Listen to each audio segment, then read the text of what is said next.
You don't need a luxury kitchen to prepare gourmet meals. I wanted a little on the sticky side. With a modest kitchen and some standard equipment, you can cook food that you would be proud to serve. There is my shrimp. All you need is a few helpful kitchen techniques, the ability to follow a recipe, a passion for food, and a fascination with cooking.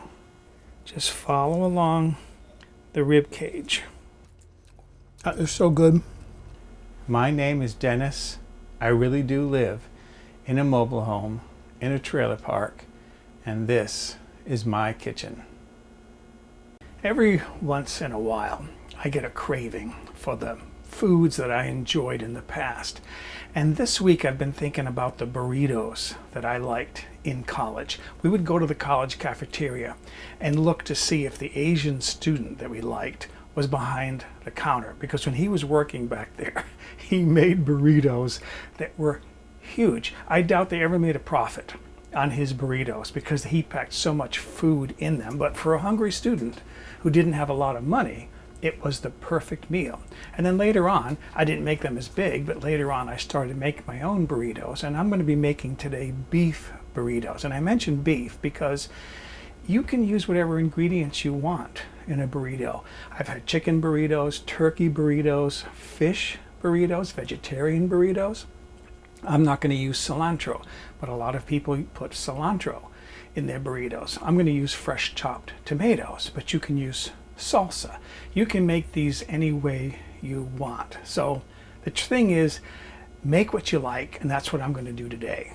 So let's make burritos. One of the appliances that I really ever get to use is my Rotary Cutter, and I like to use it for lettuce for a recipe like this because I can get really thin slices of lettuce. Just my blade there a little bit, makes a little bit of noise, so but I'll adjust that when I edit the video.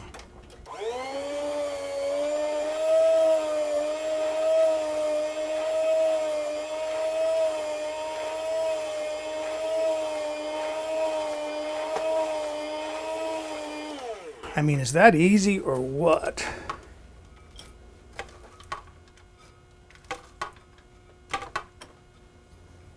And there's some of my lettuce from my burritos. You only need about 1/4 of a head of lettuce for 4 to 6 burritos. This Rotary Cutter, by the way, in case you're wondering where you can buy one, is no longer available under this brand name. It's a Toastmaster. But I've looked on places like Amazon and I've seen other models under different brand names that look identical to this. So it's just a matter of shopping around. I think it's really handy to have, but I just don't use it all that often. But when I need it, it's the perfect tool for the job. I've got a large skillet here, heating on the stove. I'm going to put 3 tablespoons of olive oil in there. This is cooking olive oil. I call it cooking olive oil. It's pure olive oil, not extra virgin. I save the extra virgin for flavoring. And then I'm going to put, this is half of a large onion, which is about 6 ounces, 170 grams chopped onion. And I'm going to saute this for 4 to 6 minutes till it starts to become tender and translucent. It'll cook more when I add the meat to that. So my onions have been cooking for a while here. And I'm going to add, this is 1 pound, 454 grams of lean ground beef that I bought this morning. And to that I want to add at least 1 tablespoon of chili powder. You can get as bold with the chili powder as you like. I'm using a very mild, sweet Californian chili because I don't like my food to be too spicy hot. But if you like really spicy food, go ahead and ramp it up with the hottest chili powder you like. Alright, then I want to cook this until this meat is thoroughly cooked. all the way through. I'll continue to break that up as I cook it. My meat is doing well here, so I want to season this with some freshly ground black pepper and a pinch of salt.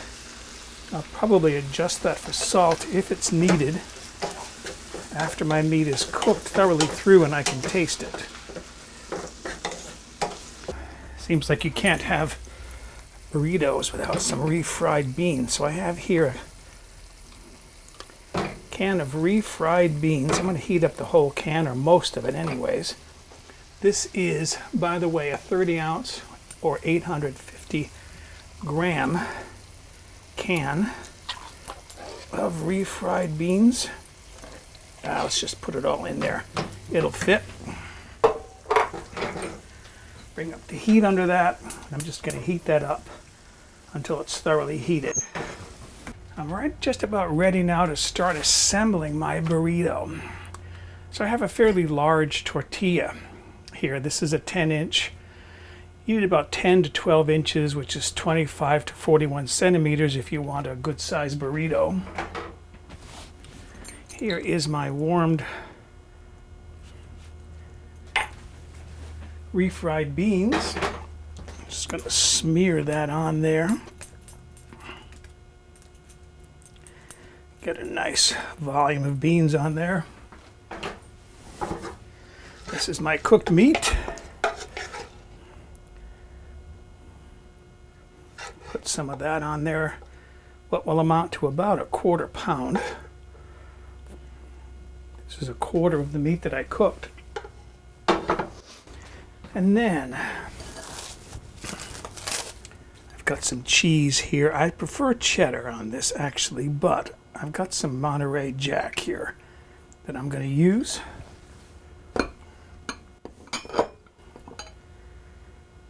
Some of my lettuce. A few of my tomatoes.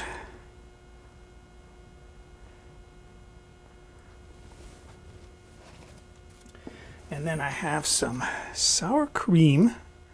Oh, and by the way, I checked that meat for salt, and it didn't need any. It was perfect. That little bit that I've added was fine. And then I bought some pre-made guacamole because I like this guacamole. It's got no preservatives in it, no other chemicals. It's just avocados, jalapeno, a little bit of vinegar, salt, pepper, and some onion. And that is my burrito. I'll try and get this wrapped up. This is going to be messy to eat because it is so big. But there is a nice big burrito. Last step is to see how good that tastes. You can hear that crackling noise. I wrap this in a little bit of parchment paper to make it easier to eat. Can't wait to see what this tastes like.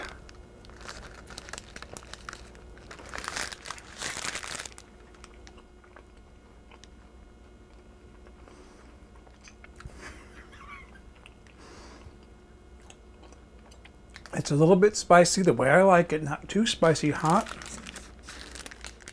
You can taste the meat really well, and the spice in the meat, the refried beans, the guacamole, the onions, everything.